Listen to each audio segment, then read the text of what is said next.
So this is the Audi R8 GT from Maisto in the white color. Sorry for all the dust on it.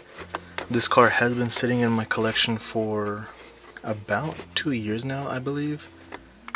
I thought it'd be time to open it because one, I kind of forgot I owned it, and two, to remove the rubber band and the rubber band and the strip on it, because from unboxing videos like this, I've been informed from other people's comment sections that if you leave the rubber band on for too long, it could damage the paint, which, again, I've had this around for 2 years now, 2 or almost 3, I think. I could be wrong, but hopefully we could remove it now without any paint damage, because that would be a shame if there was.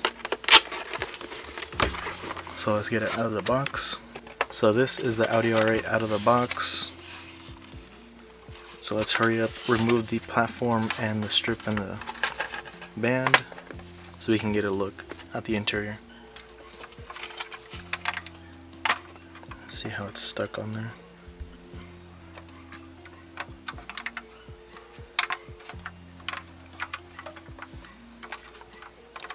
Looks like there's no damage, but definitely the band definitely was sticking to the paint.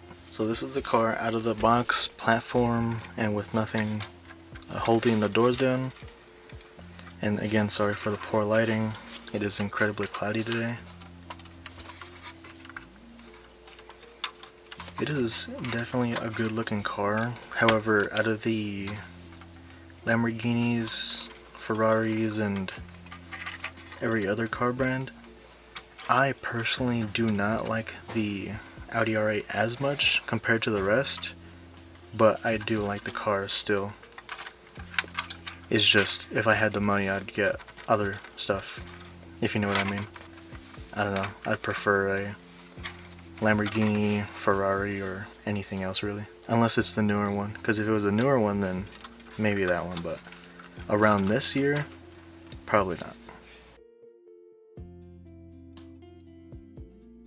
So let's take a look at the interior. So I'm trying to get the interior shots, but it's just incredibly difficult too.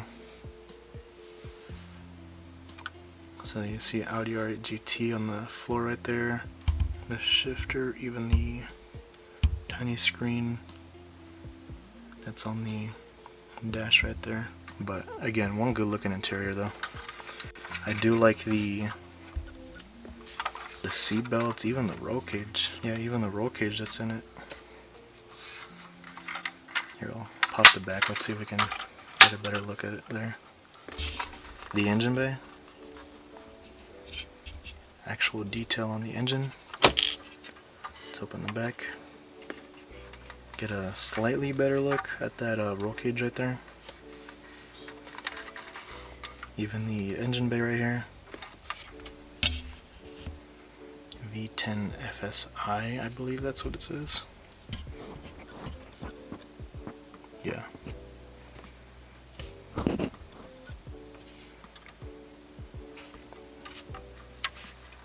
Incredible looking car.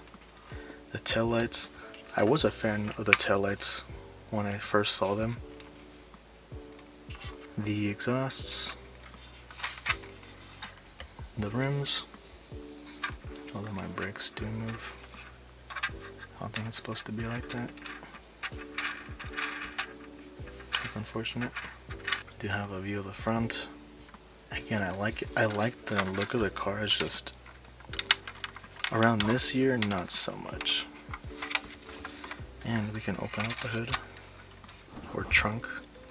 Sorry if it does get blurry. I'm trying to focus it, and it's somewhat difficult to do when it's dark. You do have some space to put stuff there, like the screws, the side.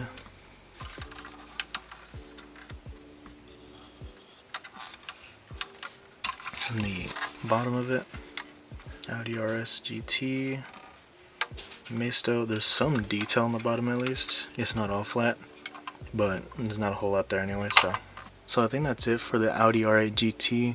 Again, not a whole lot here to talk about. It is just a really good looking car. From the new Costco cars that are going to come in, there is a blue version that I did see. I don't know if that's in the shipment, but in other people's videos I did see one in blue. I do like the car, but I do wish it was in a different color, and with it being in blue, hopefully we can get one so we could also have one with some color on it. Again, white cars are usually not my favorite. They do work on some cars. However, this car, I'd prefer it have some sort of color on it, like the green Performante in the background. To me, when I see Audi R8s or hear Audi R8s, I always imagine either it black, silver, or a blue or a red. Again, I am also glad that the band didn't leave any damage on the front here. Still feels exactly how it would have if I got it yesterday, and especially back here as well. No damage on it whatsoever, so at least with these thicker bands, they didn't do any damage to the Audi R8 in the last 2-3 years. I don't know how long it will take to get damage on it from the band, but again, it did stick a little and I had to use my nails to sort of push it off the car. No damage, but maybe if I kept it on there for another year or two, or anywhere that has extreme heat, maybe it could have gone a lot worse. So that's about it for this car. Not a whole lot to talk about. It's just a simple Audi, so that's about it. Thanks for watching.